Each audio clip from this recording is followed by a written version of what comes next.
There is a moment in every person's life when they realize that where they are is a direct result of the choices they've made. That moment can be painful, even brutal, but it is also the most powerful turning point you will ever experience.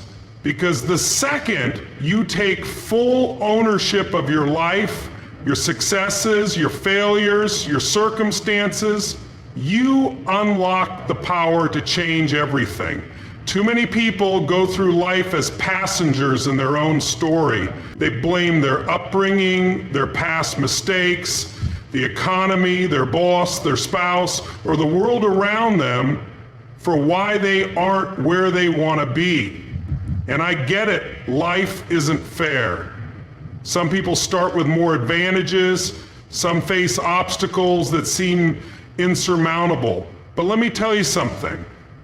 The second you give away responsibility, you also give away power. And if you don't have power over your own life, then who does? Radical ownership means you stop waiting for someone to fix things for you. It means you stop wishing your circumstances were different and start becoming the person who can rise above them. You stop saying, I wish I had more time, and instead you demand more from yourself with the time you already have. You stop saying, I don't have the resources, and instead you develop the creativity and the discipline to create what you need. You stop waiting for permission and start giving yourself permission to live on your own terms. When you take radical ownership, you stop seeing yourself as a victim and start seeing yourself as the architect of your destiny. Think about it.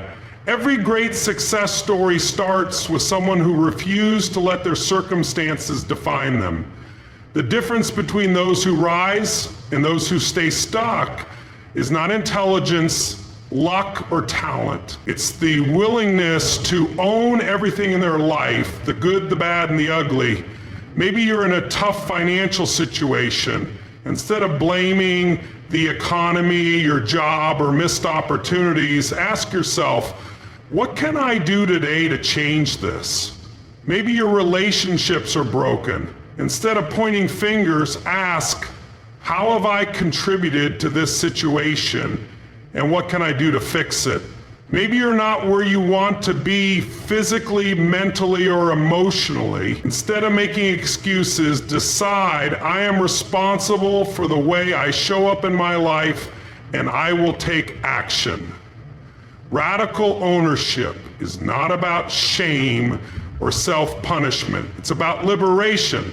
Because the moment you realize that your life is in your hands, you are free. Free to rewrite your story, free to change your habits, free to create the future you deserve. It's not easy. Ownership means looking in the mirror and facing the truth. It means admitting where you've fallen short, where you've let fear hold you back, where you've allowed excuses to take control. But once you do, you will see that you are not stuck. You never were. The only thing keeping you from breaking through was the belief that something outside of you had to change first. But nothing outside of you needs to change for you to start changing right now. The most successful people in the world are not the ones who had it easy. They are the ones who took responsibility when it would have been easier to quit. They are the ones who stopped blaming and started doing. They are the ones who refuse to let their past dictate their future, because at the end of the day, your story is not finished. No matter how much you've struggled, no matter how many times you failed, you have the power to rewrite the next chapter, but only if you take full ownership right now, right here, today. Your mind is either your greatest weapon or your biggest prison. Most people are trapped not by their circumstances, but by the invisible chains they've placed on themselves. Chains made of doubt, fear, and deeply ingrained beliefs about what they can or cannot do. These chains are not real. They exist only in the mind, but they have the power to shape your entire reality. From the moment you were born, you were conditioned, Your parents, teachers, friends, and society fed you ideas about what was possible, what was acceptable, and what was realistic. Some of these beliefs were meant to protect you, but many of them were handcuffs disguised as wisdom. Think about it.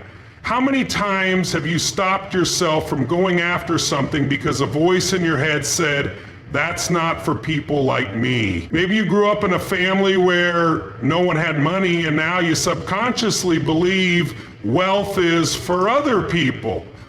Maybe you struggled in school, so now you assume you're not smart enough to succeed. Maybe you failed once, and now you tell yourself you're just not capable. But where did those beliefs come from? Who told you that you weren't enough? And more importantly, why did you believe them? Every time you say, "I can't," what you're really saying is, "I won't." Every time you say, "That's just how I am," what you're really saying is, "I'm choosing to stay this way." The truth is, there is no force in this world stopping you except the story you keep telling yourself. The only way to break these chains is to confront them head on. You have to rip these limiting beliefs out of your mind, examine them, and ask, is this true? Or is this just something I've been conditioned to believe? Because once you realize that your limitations are self-imposed, they lose their power over you. Think about the people who have defied the odds. The ones who came from nothing, faced rejection, endured failure, and still rose to greatness. Were they born with something special? No. They simply refused to accept limitations. They refused to let the voices of doubt win. They refused to settle for the story they were given and chose to write a new one. But most people don't do this. Most people hold on to their limiting beliefs as if they were facts. They say things like, "I'm just not good at business. I'll never be in great shape. I'm not a people person. I don't have the right connections. I wasn't born with talent." Do you see what's happening here?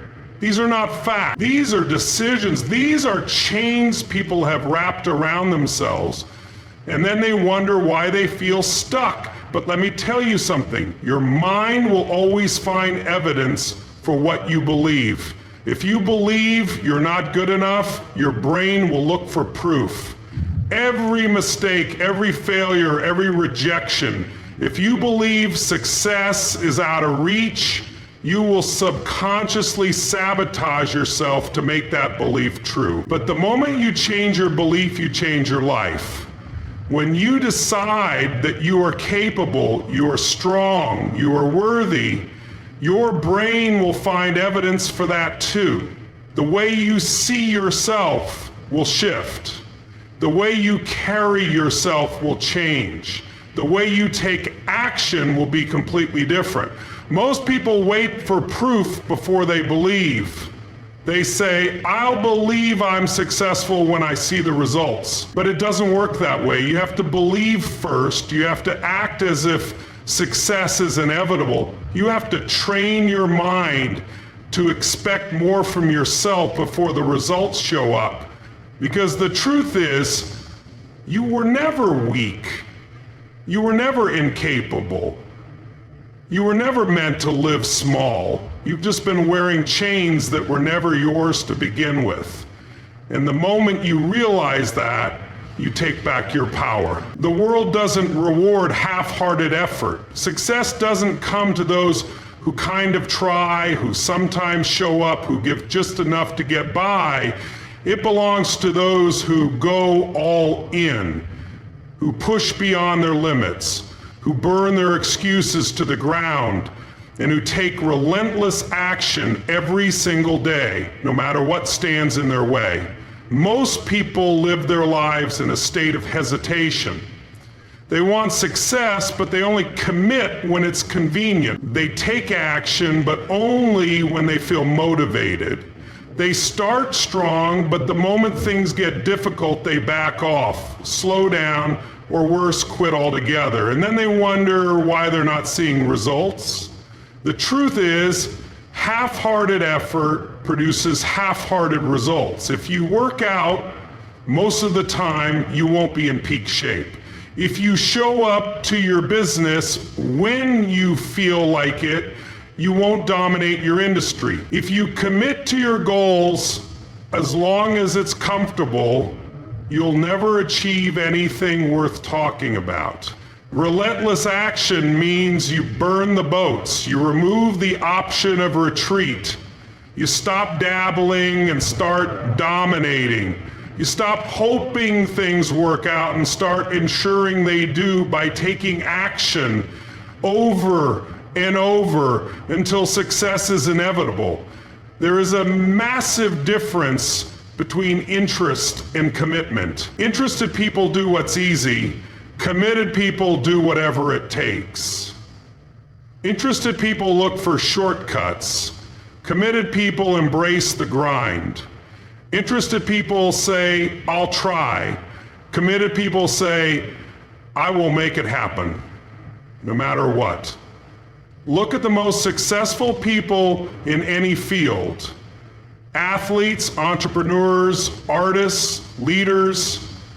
They are not the ones who put in a little effort here and there. They are the ones who go all in every single day, even when they don't feel like it. They don't just work hard when it's exciting or new. They do it when they're tired. They do it when they're uninspired. They do it when no one is watching, because they understand that success is a byproduct of consistency, not convenience. Most people quit when things get tough.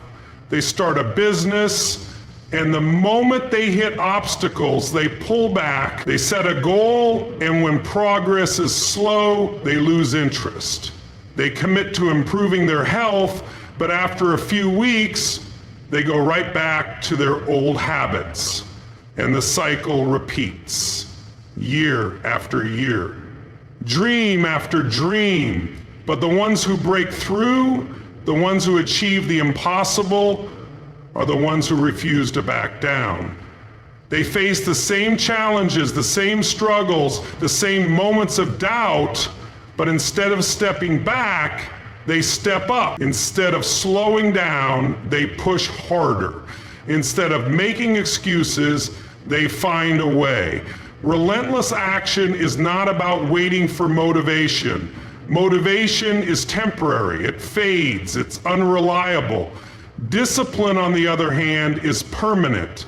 And the only way to build discipline is to take action no matter how you feel, to commit to a standard so high that even your worst days still put you ahead of everyone else. Most people think they lack motivation. What they really lack is clarity and commitment. They don't have a strong enough reason to keep pushing when it gets tough. They haven't decided with absolute certainty that failure is not an option. They haven't set a standard for themselves that demands more than just good enough. When you commit to relentless action, you make a decision that changes everything. You decide that you will no longer live with excuses, that you will no longer tolerate mediocrity, that you will show up every single day and do whatever it takes, whether you feel like it or not.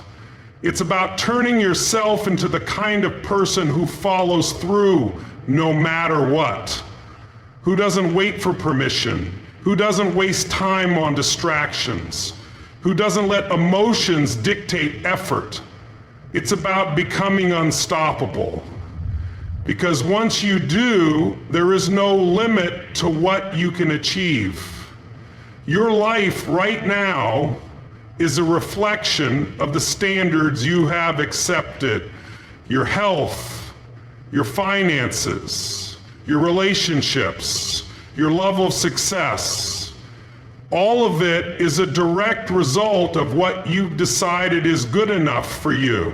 If you want a better life, you don't just need new goals. You need higher standards. Most people don't realize this, but they are constantly setting standards for themselves, whether they do it consciously or not. You have a standard for how much money you make, a standard for how disciplined you are, a standard for the type of people you allow into your life. And here's the key. You will never consistently perform above the standards you've set for yourself. Think about it. If your standard for fitness is, I just don't want to be overweight, then you'll do just enough to stay average, but you'll never push yourself to be in peak physical condition. If your standard for wealth is, I just need to pay my bills, then you'll work just enough to get by, but you'll never create true financial freedom. If your standard for relationships is, as long as they don't treat me terribly, it's fine, then you'll allow yourself to stay in toxic or unfulfilling relationships instead of demanding deep connection, trust, and respect. The difference between people who live extraordinary lives and those who settle is the standard they are willing to accept. The ones who succeed at the highest levels don't just hope for success, they demand it from themselves. They don't just want to be great, they refuse to accept anything less. Most people operate based on what they think they can get. They don't set the standard high because they're afraid of failing. But the truth is, your standards create your reality. If you raise them, your life will rise to meet them. If you lower them, you will sink to match them. Think about this.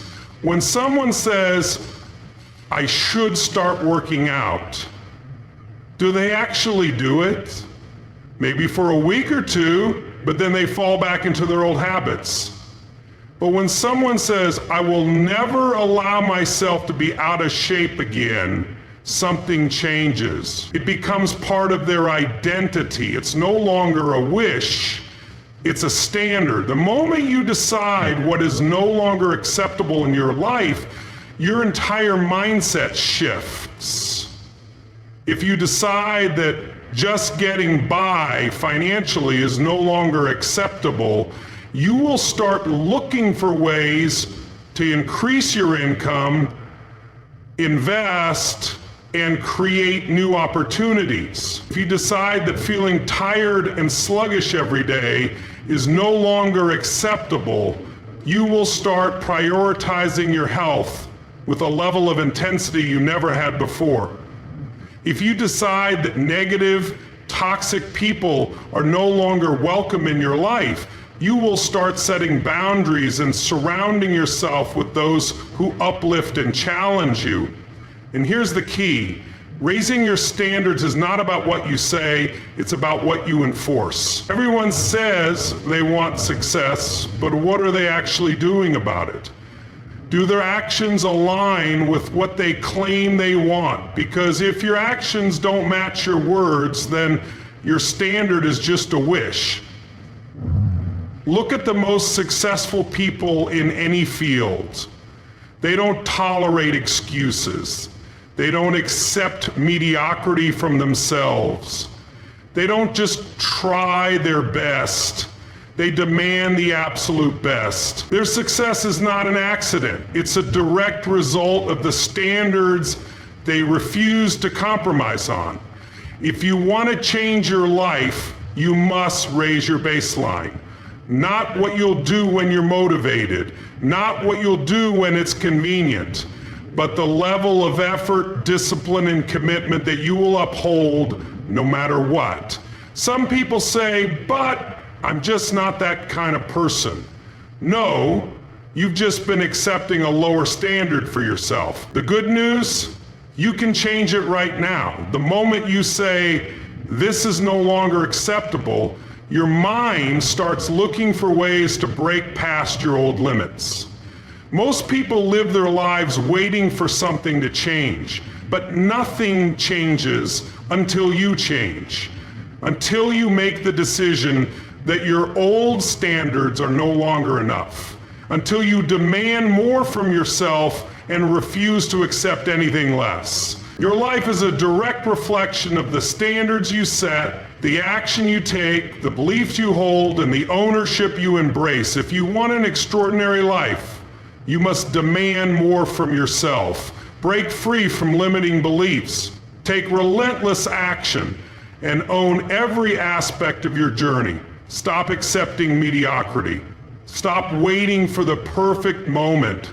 Decide now to raise your standards, rewrite your story, and take massive, unstoppable action. The future belongs to those who refuse to settle. The choice is yours. Stay the same or rise to the level of the life you deserve.